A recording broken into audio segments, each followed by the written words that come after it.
everybody to another vlog and podcast, Marketing on Tap. Sam Fiorella, this is my buddy once again, Danny Brown. Today, Danny, I want to talk about something very personal to us here, and that is an iconic Canadian brand. And no, it's not beer. Canadians are known for not too many things. We don't have that sense of identity, which is maybe part of our identity, not having a sense of identity. We're known for the Great White North, beer, obviously good beer, not just beer, but good beer. Hockey, of course, being polite is another thing. Maybe Celine Dion, Oh, let's not get carried away here. Poutine. Yeah. There's a couple of things that Canadians just really struggle for identity, and whenever there's a brand out there or a personality that we're proud of, we embrace it wholeheartedly because we're just starved for some type of an identity. The way the Americans are, have that strong identity. The French have a strong identity. Yeah. Well, one of those brands is Tim Hortons. And it's become actually almost a joke, how much we love Tim Hortons in this country. They are an iconic coffee brand, fast food, coffee, donuts, breakfast items. Timbits. You know what I mean? It's like, they may even, for you Americans, that's the whole of the donut. That I think a lot of American coffee companies and donut shops have picked up on, and has gone everywhere. So anyway, the point here is that they were about as Canadian as a maple leaf in terms of their brand recognition and their love amongst Canadians. However, they've fallen in a recent study to 203rd spot of the most trusted and loved Canadian brands, and they were in the top 5 for the last 5 decades. 203rd. That's a big. Yeah, no, it's huge. Just like, it reminds me of the whole BlackBerry thing that dropped. So we want to talk about that today, a little bit about why it happened, but I don't want to get into the weeds about why, but from a marketing perspective, that creates a void. And can there still be a national brand? And who's going to come in to fill that void, and how can they take advantage of this? So that's what I want to talk about. But let's stop for coffee for a second and get back to a more important subject, beer. Yeah, Halliburton Highlands, Honey Brown Ale today. Nice. I met these guys last year at the Toronto Craft Beer Festival on the island, just before the island, sorry. And I tried one of their beers, it was an amber, really nice, really smooth beer. I like ambers. And these guys are hard to get at the LCBO, so anytime I can pick one of these up, grab one. But the Honey Brown Ale, it's an award-winning malty brown ale, and it combines locally produced honey and oats with classic European hop verticals as well. So it's meant to give you a really balanced brown ale, easy drinking at 5% ABV and only 25 IBU. So it should be a nice smooth. Nice and smooth. Cheers, mate. Cheers. Cheers, everyone. Cheers. Oh, that's nice. Yeah, that's a really nice. You can taste the malt right away. The malt comes through more. I like it. A little bit honey underneath, like it mentions, but yeah, the malt definitely comes. That's a great fall. I like the caramelly. Yeah, and it is. The temperature drop has been nuts. Yeah. So this is actually making me feel, unlike that stupid pumpkin spice crap that's in absolutely everything these days. Yeah. And I'm sure there's a craft brewer out there that's putting pumpkin in a beer, and I've seen it. And just stop, people, please stop with the pumpkin. If it's not a pumpkin pie, don't.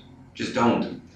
Anyway, that's another tangent that I want to get off on, and I apologize for my voice. On top of everything else that's happened to me this week, I've gotten laryngitis, so I'm trying to push through this as much as I can.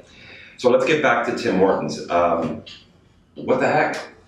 You could, I know we don't want to get into the why too much, but you can look back in the last couple of years as to what happened at Tim. So obviously they got bought out, and the way they bought out the company and the way they escorted long-term employees off site wasn't really well received. Obviously, there's when the minimum pay came in, and you had some of the franchisees using the minimum pay excuse as a way to take back the corporate benefits. And they were pushing back, well, that's coming down from corporate, it's not really a franchisee thing. Yeah. So there's been a couple of big things that I think have impacted the way Canadians look at the brand. But even before that, Tim's was starting to go down. The product wasn't that great. People were starting to find other chains or other local coffee shops. Well, certainly we've got to talk about McDonald's and their venture into the marketplace, the McCafe, and how I think Tim Hortons probably underestimated the power that McDonald's was going to have Right, in yeah. the marketplace. But I want to talk a little bit about that whole Canadiana brand. I want to start there because, you know, for me, is it really, I mean, definitely there's been a lot of missteps. You know, it's owned by a Brazilian based company right now, investment company. Right. But, you know, there's been a whole shift. It was a Canadian company started by a hockey player. Mm-hmm. I mean, how much more Canadian can you get than a donut shop owned by or founded by a famous hockey player, Tim Hortons, and his partner 5 decades ago? But since then, it's changed hands, right? It was merged with Burger King, and there was a big backlash then because it's all this, you know, we're not Canadian anymore. Now there's yet another American company coming in here and trying to take over our brands and our culture. That didn't work out, so they repatriated the brand. And then Harvey's, they got mixed up with Harvey's, another hamburger chain, and then that got bought out by another company which is predominantly owned by a Brazilian investment company. So, and over that time, this company is really known for its cost-cutting measures and what it's tried to do. And they've taken the brand global, so that's a good thing. Now in Qatar, Saudi Arabia, expanding across the States, there are Tim Hortons popping up everywhere. So I think Canadians already saw, okay, well, this is no longer a Canadian brand, right? So that was problem number one that they should have addressed. Yeah. That, you know, that clearly they didn't have a concept of how Canadians were going to embrace that. But do you remember what made its marketing so Canadian? You know, do you have, what, in your mind, what is it about Tim Hortons that was Canadian? I think it's a fact. I mean, and I'll be the first to admit I don't really know the history because I only came to Canada 10, 12 years ago. But I always looked at the Tim Hortons branding as the colours of Canada. You had the big red letters on the white fascia. Well, that's interesting. You know? You had the maple flavoured donuts or whatever. So it's little things like that. It's about getting family together at a coffee shop, having donuts, having that's interesting. coffee. And the ads I remember were the winter ones. So I was always thinking Canadian winters, go to the local Tim's. And one of the big adverts I remember 2 years ago was at Tim's up in wherever it was, Winnipeg. Somewhere that's a real bad weather. And they put all the lights on because it was a power outage. So they put the lights on with their generator, and all the families came together to have Tim's and be with friends, etc. And to me, that was Canadian, right? We all come in and we look after each other. We look after each other in a snowstorm. Right, exactly. Whereas now it's all about competing because they're trying to compete and move into new markets. Yeah. It's competing with the Burger Kings and McDonald's and doing stuff that isn't Canadian-led. Yeah, I think that's fascinating. You know, being an outsider coming in, and what you would see for me. Tim Hortons advertising has always been about positioning itself as being part of our culture. So hockey is about as Canadian as it gets. So I know one of the ads that they've run for many, many years is showing parents at 5 o'clock in the morning watching at a hockey rink, watching their kids, their little kids playing hockey. You know, that's what you do at 4 or 5 in the morning. You're taking your kids to a hockey rink with your Tim Hortons, right? And then their whole Timbits, their little, you know, donut holes. They now sponsor all the Little League soccer, or proper football in the country. So again, the whole Timbits and you know, getting involved in the community. It felt, well, they even sponsored the Briar. And for those of you that aren't Canadian, the Briar is a very famous and large curling tournament. So they got, as, you know, they didn't advertise in things that weren't quintessentially Canadian. Right. They said, you know, I remember you'd taken a road trip. When I would go up to the cottage up north, we would always say, okay, which Tim's are we going to stop at on the way? And we would map it out based on where we would have a Tim's. Right. And, you know, so they've got 5,000 locations now, and it's more of a utility than it is a Canadian brand. And I think this is where there's an opportunity. So because of the missteps, cost cutting. I know one of the horrid stories I've heard from their corporate office is that they're actually color coding people's desks based on output. Oh wow! You know what I mean? So that's just how much they're trying to squeeze out of everybody, and that's rolling down to the stores. And Canadians, you know, it's one thing to say, you know, you're a Canadian brand, you're owned by Canadians. It's another thing to say you're going to not treat your employees well. Right. Well, look at Frenchies that we spoke about a few podcasts back. That's right. So Canadians will really get behind the workers, and they've just really misread the audience in their effort to cost cut and make a bigger profit, potentially to sell this company to someone else.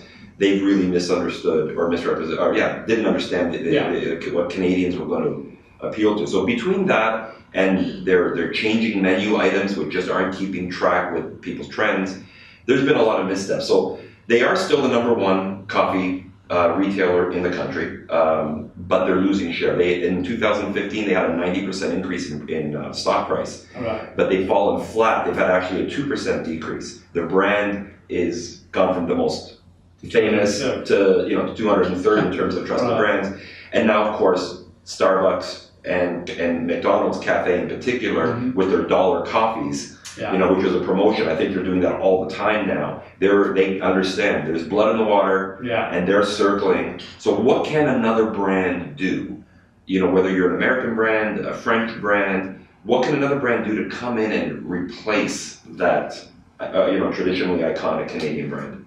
It's tough. I mean, the place I go to, if I go to a chain, it's Stephanie Cup. And I go for the ambience. Right? It's not, the coffee's great. I love the coffee. You get the big proper mug and everything, and that plays into part of it. You go there to experience the coffee as opposed to the drive-through, which people mostly associate with the tins. So I think playing into that, where you separate yourself from the pack. So we know that McDonald's does the cheap coffee. We know that Starbucks does the brandy or whatever. They're really expensive coffee. Exactly, they're really expensive. So you want to sort of get in that middle term that Tim's used to play, I guess. Like go for, say, the experience. Say, you don't come to us to drive buy your coffee. You come to enjoy your coffee. And try tap into the Canadian nationalism, if that's the right word for Canadians. That's missing now that Tim just sort of got away. And I think it goes back to understanding the audience. I agree with you. One of the things that, yes, their quality was good. They had decent coffee, which they've changed, some 10 years ago. They changed vendors famously, and it's certainly not as good as it used to be. The donuts are not as good as they used to be. They're parboiled now, and they're not fresh every day the way they say on their sign. Sandwiches are not as fresh as they used to be. So there's all kinds of issues quality-wise, but we were, I believe, as a marketplace, willing to eat that, pardon the pun, because it was just so Canadian. And it's instilled in you, right? That's right. But I think if another company's going to come in, they're going to have to really go to what you said. They have to reignite that sense of nationalism that Canadians are just so desperate for. But I don't know that an outside brand can do that. Like, I don't think Starbucks will ever be that brand for us. I mean, they could rename themselves Starbucks Canada. Still. I don't think would make a huge difference. They got the light, they've come up with, in their attempt to do this, they've got a light roast now, which is a Canadian roast. Their light roast, I don't even remember the name of it now. But they did this survey, give it a name, Canada, the different flavors. Blonde, isn't it? It's their blonde. But there's a name for, because even in the United States now they have a blonde roast, which is basically their light roast, like the pike is their medium, and then whatever their strong roast is. But there was actually one that's just for Canada, so they tried to do that, but it didn't really take off in the same way that Tim Hortons does. So I'm not even sure that there is a way, but there is a vacuum there. So that Canadian, remember the Molson Canadian, right? I am Canadian. Look at how well that did for them. Molson Canadian is my dad's beer. It was that and those old brown stubbies. That's what I remember my dad used to drink, and so they had tried to reinvent the brand and try and get it in there. So they came up with, I think, one of the best marketing campaigns ever, which is I am Canadian. And it really played on that desperation for a sense of identity.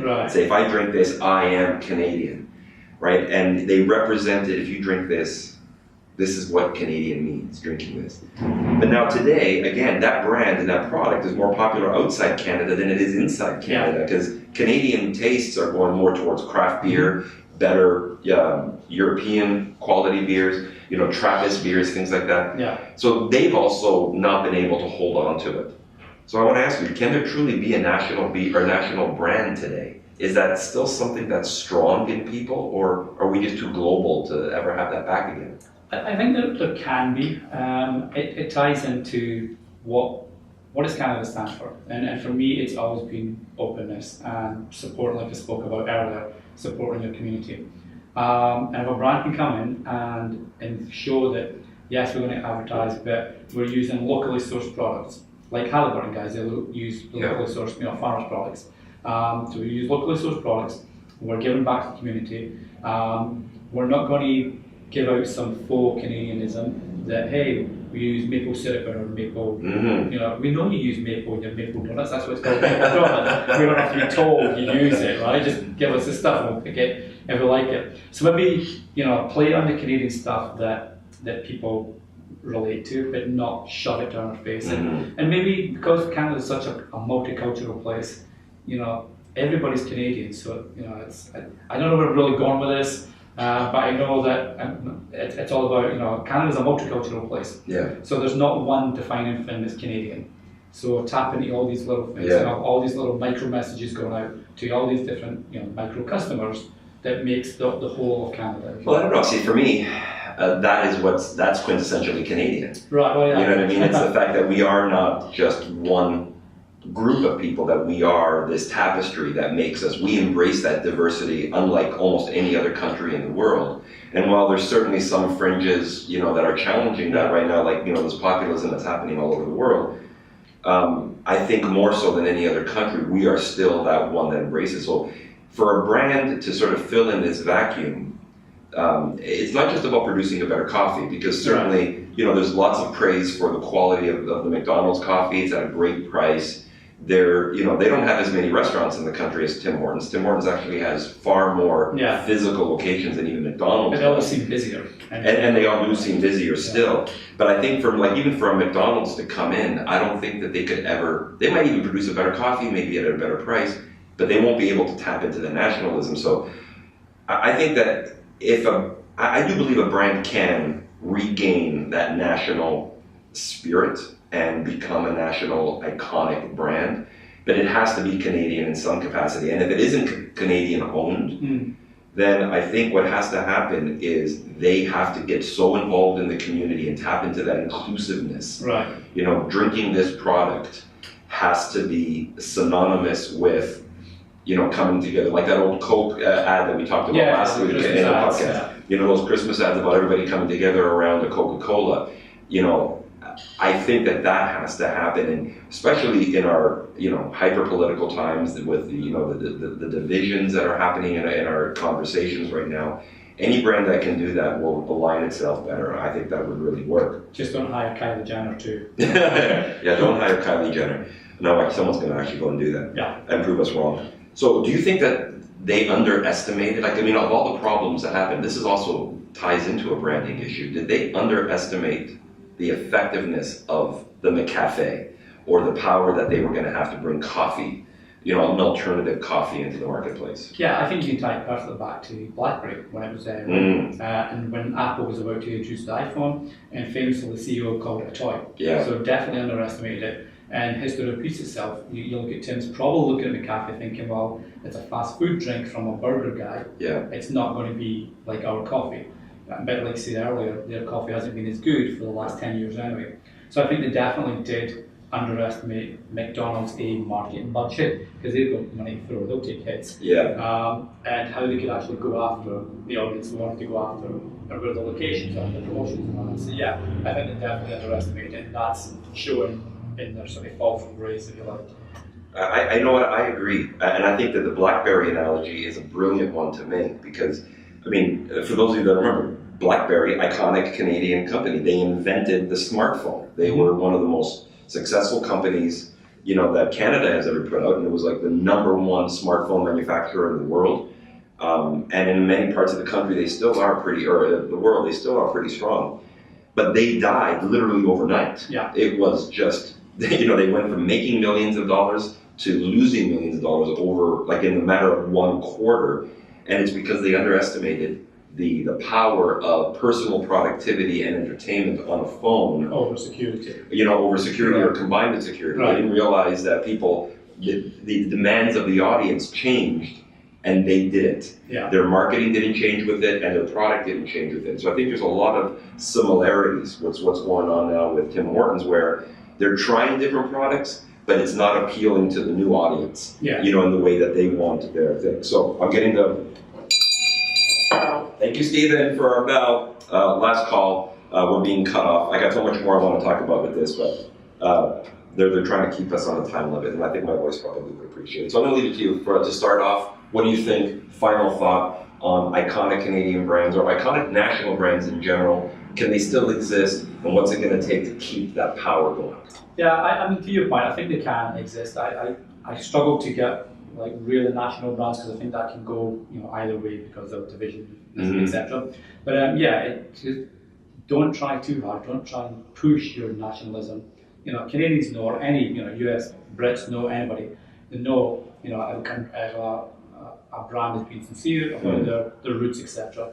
So put the message out, but don't try and force it down us to say buy this because we're Canadian. Make sure your product fits that message. Yeah, like walk the walk, basically. Yeah, right, exactly. Walk the walk, and that's astute, Danny. It might be the first astute thing I heard you say all week. Well, apart from when I say they've got beer in the fridge. Yes, that's my favorite thing about you. There's always beer in the fridge. I mean, that's why we're friends.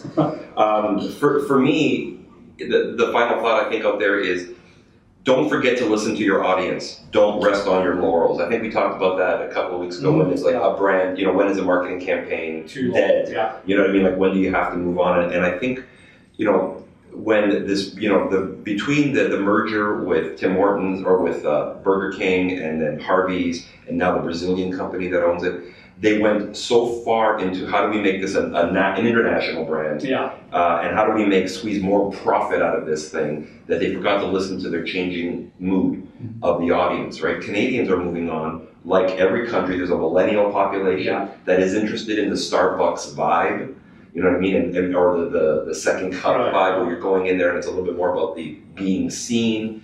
They're also this like craft beer. There's a lot of a friend of ours out in BC is on this trek that he's never going to go to Starbucks again, but every day he's going to buy a coffee from a local coffee shop, support local, and he's posting pictures of himself doing that, which I think is fantastic. Awesome. So, this little coffee shop thing is becoming very popular with millennials, and if you think about it, you go into any Tim Hortons today, who's outside?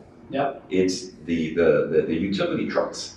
You know what I mean? The construction guys. Yeah. It's a utility. Like, that's the majority of the people that are there, and it's a lot of senior citizens. Yeah, when the boomers are gone, who's going to buy coffee from these people anymore? So they really didn't understand that the market is going for a more environmentally conscious, socially conscious brand. It's a hipper audience. They're not bringing in the right products to keep up with that. So they just forget the Canadiana or the nationalism. They just didn't listen to what Canadians want today in general, and I think that certainly hurt them. So anyway, I hope you guys got some inspiration out of that. Thank you very much for following. We're really appreciative of the numbers of you that are coming out. We're coming up first on Spotify right now for the podcast. For those of you, I'm getting some great comments either out on the streets. I got yesterday at the TFC game, somebody stopped me to talking about how much they're enjoying the vlog more so than the podcast, apparently. So anyway, thank you very much. Probably because you can lip read me. Don't forget to hit subscribe if you want to be alerted for when this comes out every week, whether it's on the YouTube channel or, of course, on whatever station you're listening to us for your podcasts. We really appreciate the support.